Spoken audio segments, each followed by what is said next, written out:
ভগবানকে কখনো কোনোদিন আমরা স্বরূপে দেখতে পাবো না মা। আমাদের দর্শনটা হয় কিভাবে? কোনো মন্দিরে গিয়ে যখন আমরা দর্শন করি, নয় মাটির, না হয় পাথরে, আর তা না হলে কষ্টি পাথরে। তো এই যে আমরা তার স্বরূপটাকে দেখতে পাই না, আমাদের ভগবান তো নয়ন দিয়েছে, কিন্তু আমাদের সেই নয়ন দেয়নি। দেখুন, কিন্তু এক অন্ধ যে কখনো কোনোদিন চোখে দেখতে পায় না, যে এই জগতের আলো কখনো দেখেননি, তার অবস্থাটা দেখুন। একটুখানি বলে যাই, যার নাম ভক্ত সুরদাস।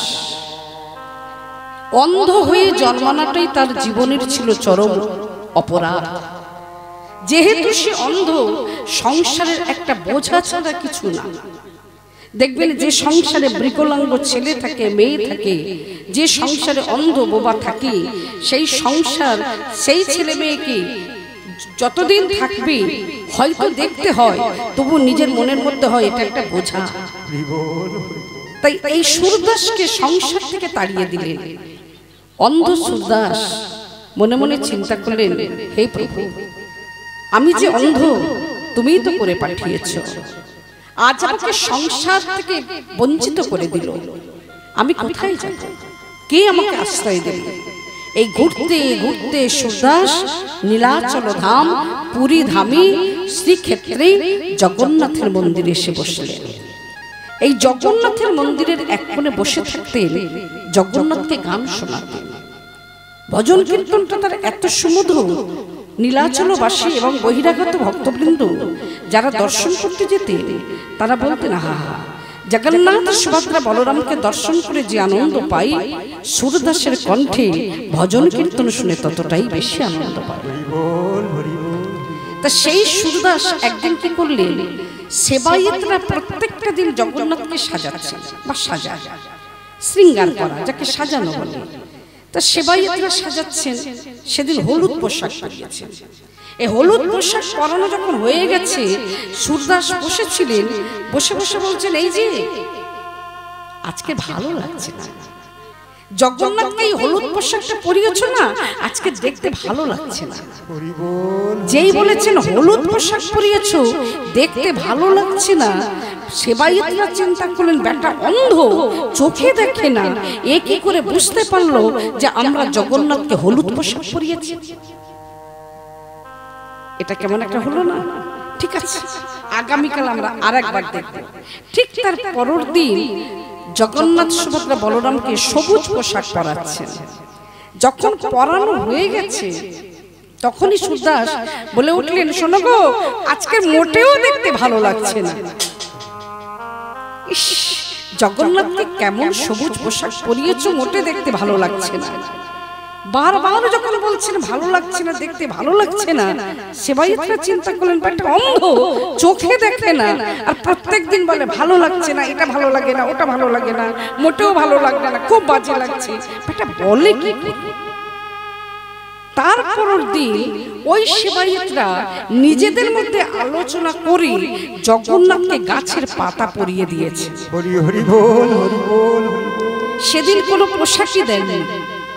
যেই জগন্নাথ সুভদ্রা বলরামকে গাছের পাতা দিয়ে সাজিয়েছে, তখনই আমার ওই সুরদাস হাততালি দিচ্ছে, বাহ বাহ বাহ বাহ, সুন্দর সুন্দর, আজকের জগন্নাথকে খুব ভালো লাগছে। যাকে গাছের পাতা পরানো হয়েছে সেদিন বলছেন, আজকে জগন্নাথকে দেখতে খুব ভালো লাগছে। কেন জানো? আমিও যেমন ভিখারি, জগন্নাথ ভিখারি, পোশাক জোটেনি, তাই গাছের পাতা পরিয়ে দিয়েছো।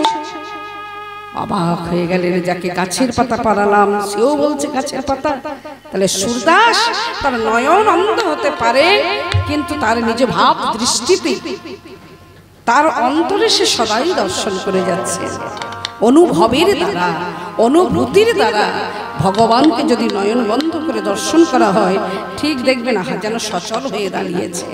সেই দিন ওই সুরদাস মনের আনন্দে করতালি দিচ্ছেন, জয় জগন্নাথ, জয় জগন্নাথ, জয় জগন্নাথ, জয় জগন্নাথ, জয় জগন্নাথ, জয়। একবার উলুধ্বনি জগন্নাথের উদ্দেশ্যে হরি বল হরি বল। জয় জগন্নাথ জয় জগন্নাথ জয় জগন্নাথ জয় জগন্নাথ জয় জগন্নাথ জয় জগন্নাথ জয় জগন্নাথ জয় জগন্নাথ জয় জগন্নাথ জয়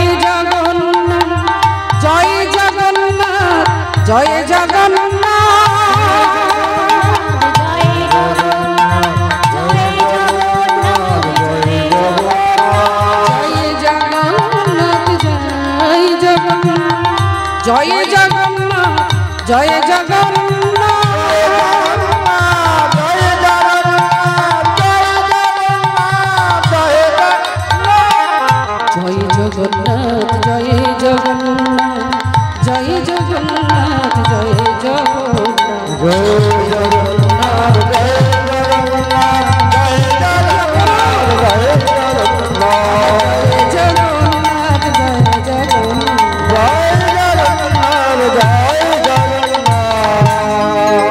जगन्नाथ स्वामी नयन पथगामी भवतु मे जगन्नाथ स्वामी नयन पथगामी भवतु मे। हे प्रभु जगतेर नाथ तुमी जगन्नाथ। আজকে সেই সুদাস যদি দেখতে পাই তাহলে আমরা কিসের দ্বারা দেখতে পাবো? অনুভব অনুভূতির দ্বারা। কীর্তনটা খুব রসের বস্তু। কীর্তনটা যে আস্বাদন করবেন তখনই বুঝতে পারবেন এর মধ্যে কি রস। হরি নামেই তো আছে মধু। যে ভজে সে হয় বড় চতুর। হরি নাম না আস্বাদন করলে, না ভজলে, হরি নামের মধ্যে যদি প্রবেশ না করা হয় তাহলে বুঝবেন কি করে বা বুঝবো কি করে হরি নামে মধু আছে না তিতো আছে? নামের মধ্যেই নামি আছে চোখে নাহি যায় দেখা। যেমন একটা বীজের মধ্যে অঙ্কুর থাকে, কি চোখে দেখা যায়? চূড়া ধরা আঁকা। সেইরকম আমরা অনুভবের দ্বারা ভগবানকে একটু দর্শন আস্বাদন করব। আজকের এই পতিত পাবন গৌর সুন্দর হরি নাম বিলাবার জন্য তিনি কি না করে গেছেন। কিন্তু আজকে সেই হরিনাম কৃষ্ণ নাম আমার তো মনে হয় যত যত জেলা ঘুরি প্রত্যেকটা দিন আমাদের দক্ষিণ 24 পরগনার মতো এত হরিবাসর কোনো জেলাতে নেই, প্রায় ঘরে ঘরে। তো আজ এখানে হরিনাম, কাল সেখানে হরিনাম, এত এত হরিনাম হয়েও আমাদের কেন শান্তি দেয় না? কেন আমরা শান্তি পাই না? এত অশান্তি কেন? এত অরাজকতা কেন? কারণ সেই হরি নাম আমরা শুনি বটে, হরি নাম শুনতে শুনতে যেদিন আমাদের আপনা আপনি নয়নের বাড়িটা ঝরবে তাহলেই বুঝবেন হরি নাম শুনেছি, আমার ধন্য হয়েছে, আমার চৈতন্য হয়েছে। শুধু নামের আসরে বসলাম, এলাম গেলাম, এটুকু নয়। এটা সে বস্তু নয়। এটা কোনো নাটক নয়, থিয়েটার নয়, কোনো অর্কেস্ট্রা নয়, কোনো হাঙ্গামা নয়। এটা ভগবানের নাম। সেই ভগবানকে পেতে গেলে মুনি ঋষিরা বনে জঙ্গলে যেতেন তপস্যা করতে। যুগ যুগ, শুধু একটা যুগ নয়, যুগ যুগ তপস্যা করেও মুনি ঋষিরা ধ্যানে যোগে পেতেন না। মুনি যারা ধ্যানে পায় না, যোগী যার যোগে পায় না, যিনি অগতির গতি পারা পারের গতি, যিনি আলোর পরপারে আধারের পরপারে, সেই ভবপারের কান্ডারেই আমার শচীর নন্দন গৌর সুন্দর। যার বাহিরটা রায়, অন্তরে কৃষ্ণ। যুগ যুগ মুনি ঋষিরা তপস্যা করে পাচ্ছে না, আর সেখানে আমরা একটু হরি নামের বাসরে এলাম, একটুখানি উলুধ্বনি জয়ধ্বনি হরিধ্বনি দিলাম, আমরা পাবো এটা আশা করি কি করি? তবে হ্যাঁ, হরি নামের বাসরে বসলে একটা জিনিস পাওয়া যায়, একটু চৈতন্য হয়। একমাত্র এই হরি নাম। বলছেন রাধা কৃষ্ণ মিলিত তনু, নদিয়ার চাঁদ পতিত পাবন গৌর সুন্দর। বাহিরটা রায়, অন্তরে কৃষ্ণ। যেদিন আমার ওই রাধারানী আর ভগবান কৃষ্ণচন্দ্র দুজনেই শয়নে ছিলেন, একদিন ওই বৃন্দাবন ধামে, একদিন রাধারানীর স্বপ্নে দর্শন করছেন এক যোগী বেশি মানুষ, সুপুরুষ, দেখতে খুব সুন্দর, দেখা করতে এসেছে। রাধারানী দেখছেন দুই নয়ন বন্ধ করে, আহা এ কি, আমি কাকে দেখছি? এই স্বপ্ন দেখতে দেখতে হঠাৎ যখন নিদ্রাটা ভেঙে গেল, তখনই রাধারানীর দুটি নয়ন থেকে বাড়ি ঝরে পড়ছে। কেন না, আমি তো আমার গোবিন্দকে ভালোবাসি, আমি তো আমার প্রাণবল্লভকে ভালোবাসি, আমি শ্রীকৃষ্ণকে ভালোবাসি। এ কোন পুরুষ যে আমার কাছে এসে দাঁড়িয়েছে? না না না, এটা আমার ঠিক হয়নি। আমি কি তবে কলঙ্কিনী হব? আমি কি তবে কুলোটা হব? আমি কি তবে অসতী হব? কাঁদছে। ভগবান কৃষ্ণচন্দ্র নিদ্রাটা ভেঙে গেল। রাধে, ও কৃপাময়ী, তুমি কাঁদছো কেন? আজকের এই সুখের দিনে দুজনে আনন্দে আছি, আর তুমি হঠাৎ কাঁদছো? রাধারানী বললেন, প্রাণনা, আমি যে এক স্বপ্নে দেখেছি, যে স্বপ্নে দেখলাম এক সুপুরুষ মানুষ সন্ন্যাসীর বেশে আমার কাছে এসে দাঁড়িয়েছে। বলো বলো প্রাণনা, আমি তো তোমাকেই ভালোবাসি, আমার দেহ মন প্রাণ আদি যা কিছু যাচ্ছে সকলই তোমাকে সঁপে দিয়েছি, সকলেই তোমারে সঁপে দিয়েছি। আমি কৃষ্ণ ছাড়া তো আর দেখি না, কৃষ্ণ ছাড়া তো আর দেখি না। তাহলে আজকে কি কোন পুরুষ আমার সামনে দাঁড়িয়েছে? কৃষ্ণচন্দ্র মৃদু হাস্যচ্ছলে বলছে, রাধে, তুমি স্বপ্নে যাকে দেখেছো আমি সে। চমকে উঠলে, বলো কি বধূ, এ তোমার বেশ কেন? এমন যোগিনীর বেশে তুমি আমার সামনে দাঁড়িয়েছো কেন? বলো, তোমাকে বলতেই হবে। বলছেন, রাধে, আগত কলি যুগে কলির মানুষ আমাকে এই বেশেই দেখবে, তাই আমি তোমাকে আগে ভাগে দেখিয়ে দিলাম। যেই কথাটা বলেছি, অর্থাৎ মাথার সেই চাচড় কেশ নেই, দিব্য সন্ন্যাসী মানুষ যোগীর বেশে এসেছে। রাধারানী চমকে উঠলে, প্রাণনা, তুমি এই বেশে কলির জীবের দ্বারে দ্বারে তুমি হরি নাম গাইবে। শুধু হরি নাম নয়, আমি ধুলাই গড়া গড়ি দেব গো রাধে, আমি ধুলাই গড়া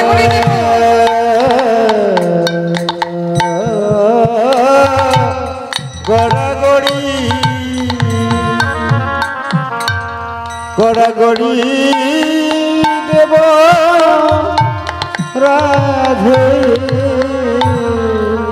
বলেন আমার মনি,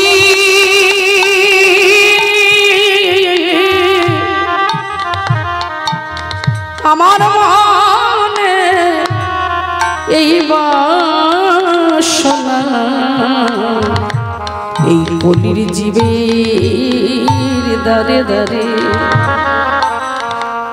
আমি হরি নামে গড়াগড়ি দেব। রাধে আমার হরি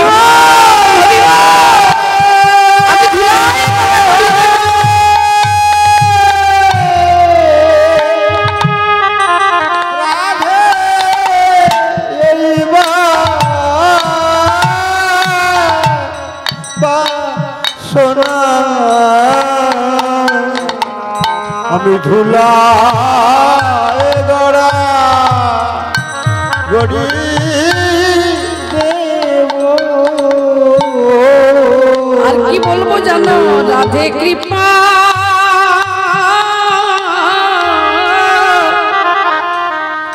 ওই রাধে কৃপা করো,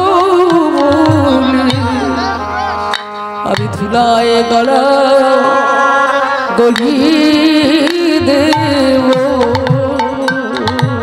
রাধে কৃপা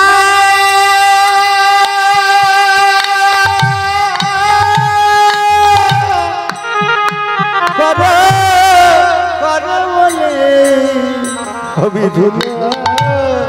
ধুলায় গড়া গড়ি দেব। আজ কৃষ্ণ তোমার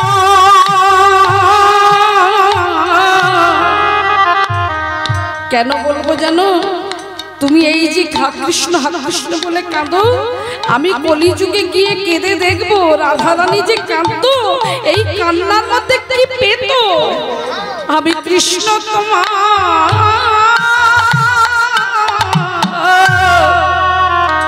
তোমার হলাম বলে আমি ধুলায় গড়া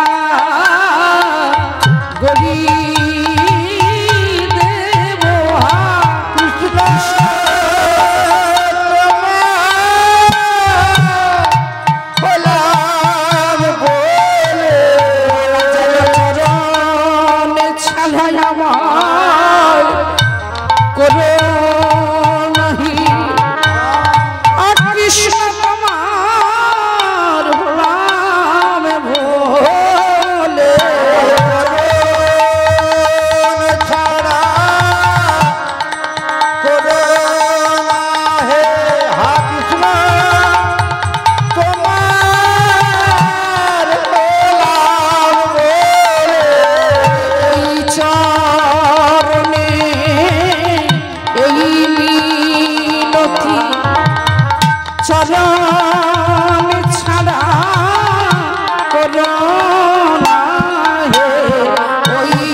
গড়া